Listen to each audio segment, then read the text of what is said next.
Em 1973, no Vietnã, a maior nação do mundo apostou na guerra. Aos poucos, a opinião pública sobre o conflito foi piorando, mas a América estava lá para cravar seu espaço. Ela apostou sua reputação como uma grande nação, porém, tal decisão foi claramente equivocada. Nessa batalha, ocorreu um dos atos mais violentos de toda a guerra.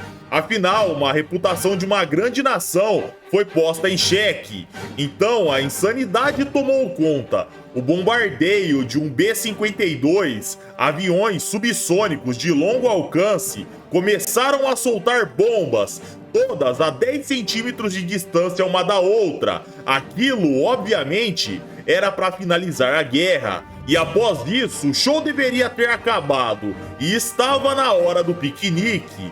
A colina manchada de ketchup, assim como um coquetel de Bloody Mary.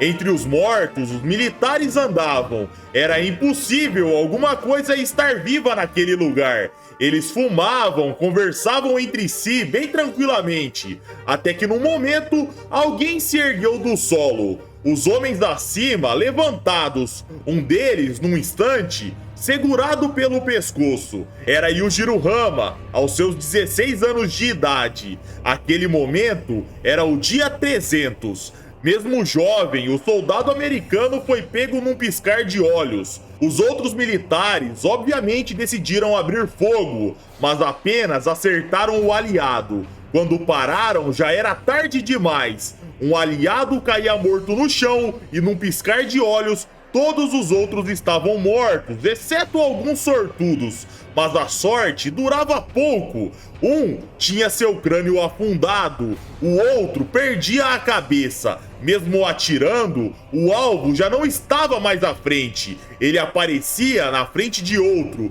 e o maxilar era arrancado. E assim continuava. Olhos furados, maxilares deslocados, orelhas e narizes arrancados. Cada golpe era mortal. Esse monstro pousava e o sangue jorrava no ambiente, até que uma arma era colocada na sua nuca, mas o ogro virava atacando num instante, e junto de seu ataque, disparos chegavam. O militar era baleado ao mesmo tempo que foi golpeado. Alguém se levantava do solo e o narrador dizia: aquele era o pai, Yujiro, e a mãe, Jenny. De seus genes sairia Jack Hama, e aquele ali foi o primeiro encontro entre eles. Jenny dizia que seus aliados e os americanos haviam virado pedaços, ambos os lados, juntos. Isso era injusto demais. Ela apontava a arma para os mortos e começava a disparar sem parar. A munição acabava, ela recarregava e continuava em transe.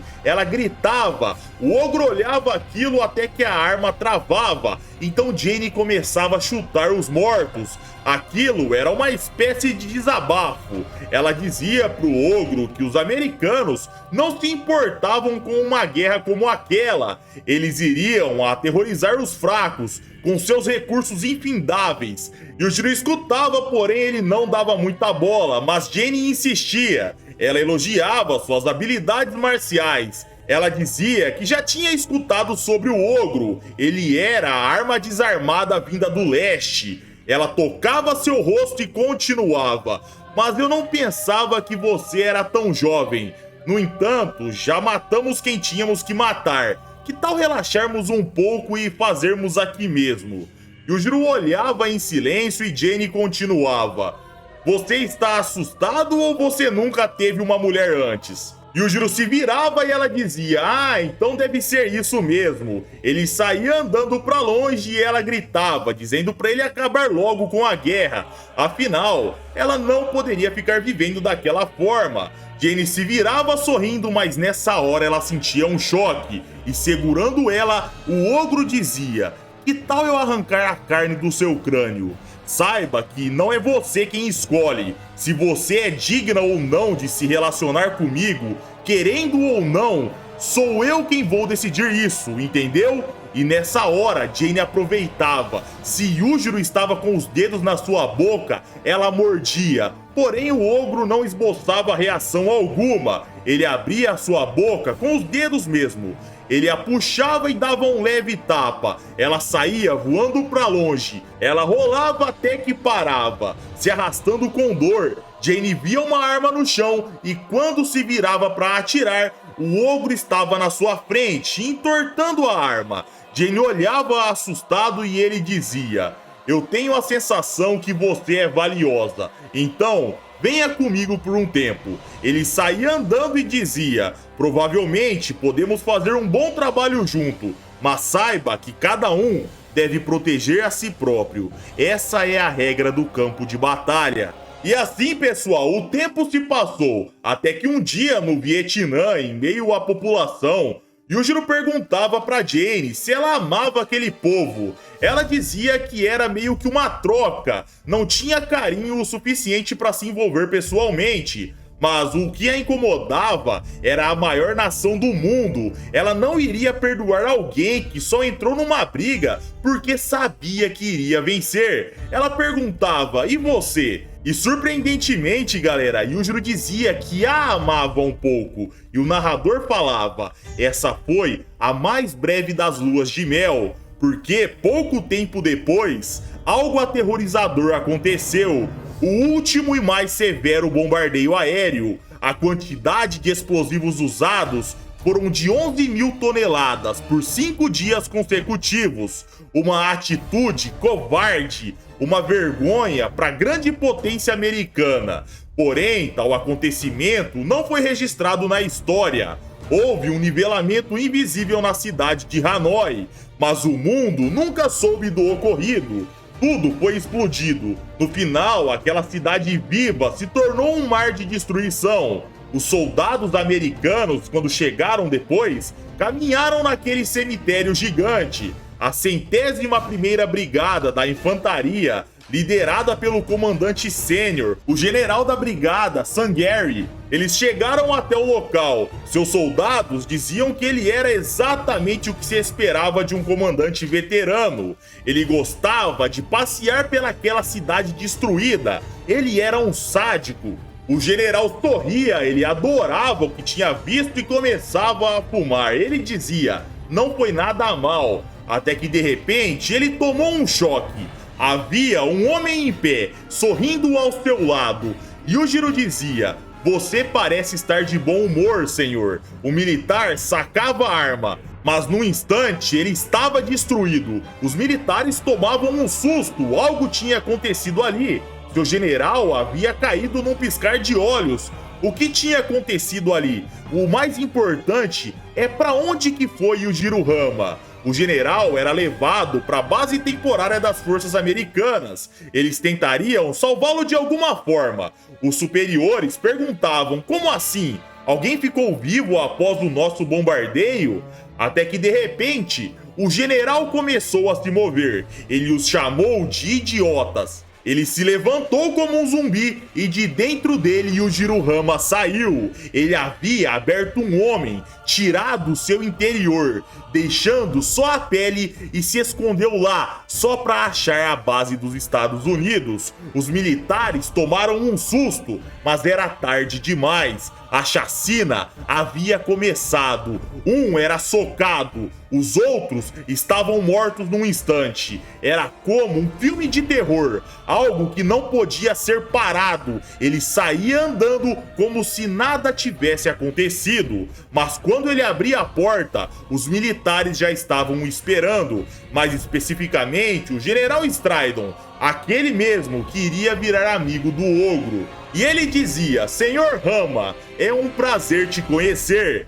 Yujiro olhava sério, notava que estava cercado, porém Stridon não baixava a guarda. Ele alertava: "Não se aproximem dele, esse garoto é perigoso. Ele vai derrubar 4 homens ao mesmo tempo, se vocês estiverem a 2 metros de distância dele. Não pensem que ele é humano, suas habilidades são anormais. Ele é mais rápido que um jaguar, mais poderoso do que um leão e mais astuto do que uma raposa. Eu sinceramente não esperava que você era tão jovem."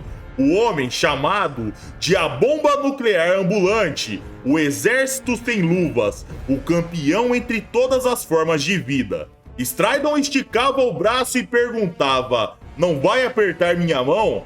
Saiba que eu sou um fuzileiro naval. Eu não tenho medo algum de você. Pelo contrário, eu te admiro. Então eu quero ser tocado pelo seu punho. Mas já te alerto que não vai adiantar nada se usar seu aperto para me ferir.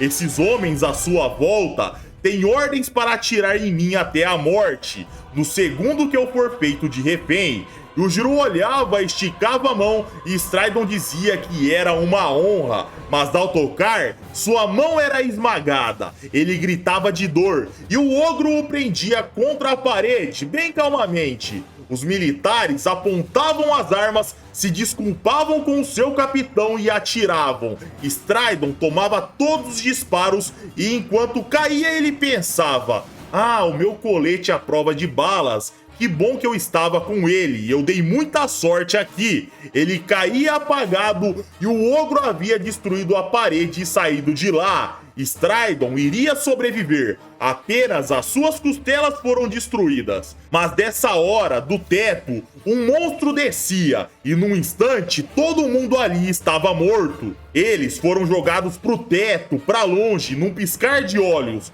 Os outros que chegaram foram caçados e o Jirohama destruía paredes. Ele aparecia na lateral e novamente os militares estavam mortos. Cada golpe uma vítima. Mesmo quando disparavam, as balas não poderiam tocá-lo. Sua força empurrava um grupo de soldados facilmente.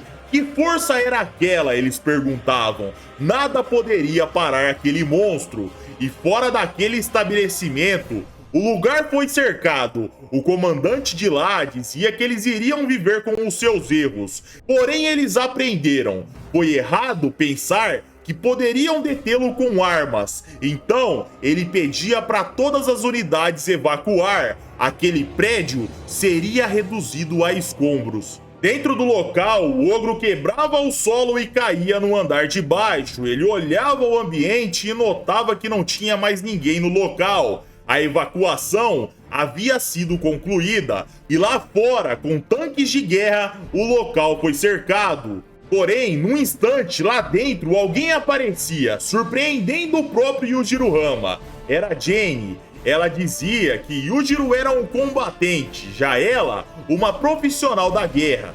Então ele poderia deixar o resto, era tudo com ela agora. E em seu barril, ela tinha um presente para os seus oponentes: 120 quilos de TNT, mais 80 quilos de rolamento de ferro e no meio 300 gramas de tetril pesado, um explosivo de ponta. Uma garrafa de Coca-Cola cheia daquilo já seria o suficiente para causar uma ruína na Casa Branca.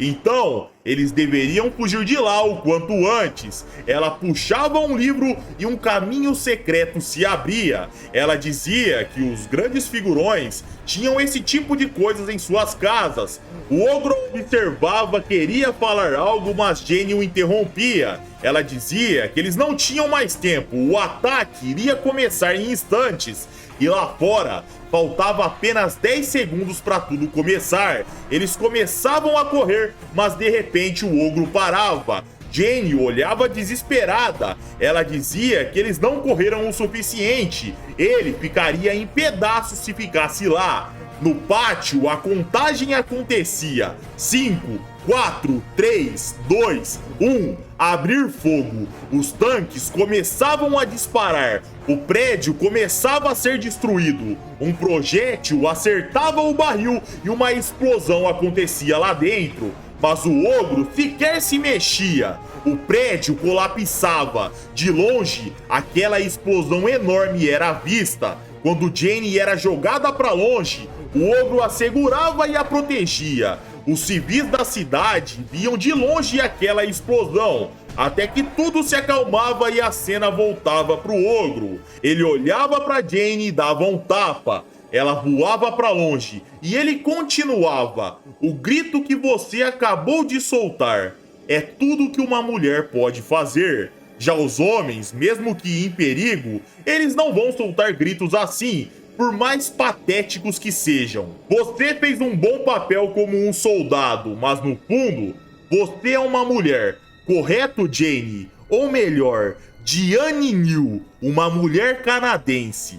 Lá fora, os militares aguardavam. Eles diziam que em menos de 3 minutos, a porta do armazém iria se abrir e Diane deveria sair de lá. O alvo lá dentro era um homem asiático. Eles o aguardavam com uma Bofors, uma arma que disparava canhões de alto calibre. E lá dentro, o ogro começava a despir Diane New. Ele dizia: esse túnel não foi feito por americanos. Ele ficou inacabado, uma opção para atacar a América. Por que você saberia sobre ele? Você ativou o interruptor da porta secreta sem sequer ter procurado. Não é algo que poderia ser feito de primeira. Jane era uma agente infiltrada que planejava capturar Yujiro Hama e levar ele de cara para os canhões. Como castigo, Yujiro a abusou. Assim, o tempo se passou depois daquela barbaridade. Os militares foram ordenados a ver o que acontecia lá dentro. Quando abriram a porta, lá estava o ogro com Diane New no colo. Ele os olhava, jogava ela no colo de todos e num instante eles estavam mortos. Ele disparava até o Bofors. O disparo acontecia, mas não o acertava. Os 2 soldados que controlavam tal armas, mortos num instante. Ele pousava e caminhava até o chefe da operação e tentava sacar um revólver. Mas com uma pedrinha, o ogro desarmava. Ele parava na frente daquele que tentou caçá-lo e o homem dizia: "Eu acredito agora. Realmente existe um menino que em 10 anos terá a capacidade de combate rivalizando com a de um exército nacional. Quem se dedica a não usar armas e se mantém nessa fé inabalável mesmo em meio à guerra é algo a se temer. Você tem o meu respeito." Porém, ao falar isso, o homem descobria que Yujiro Hama não gostava de suas palavras. Ele golpeava seus testículos. A potência era tanta que sua pelvis era afundada. Assim, um tempo se passou. Aos 16 anos, Yujiro Hama fez frente aos Estados Unidos. Ele não teria que esperar mais 10 anos. Aos 16 anos, ele já estava além dos Estados Unidos e eventualmente ele expulsou a maior nação do mundo do Vietnã com os seus punhos. Já Diane New, ela foi julgada. Mesmo sendo uma agente infiltrada, ela causou danos à própria equipe para tentar cumprir sua missão. O que ela fez foi muito grave, a ponto da justiça não conseguir ignorar. Assim, ela foi presa. Meses depois, ela deu à luz e Jack Hama nasceu na cadeia. E essa foi a história de Yujiro Hama aos seus 16 anos, galera, quando ele lutou com os Estados Unidos no Vietnã. Eu quero que vocês comentem o que acharam. Se curtiram o vídeo, por favor, deixem um like para ajudar o canal, se inscrevam aí, segue a gente lá no Instagram e é isso aí, meus amigos. Um abraço, fiquem com Deus e tamo junto.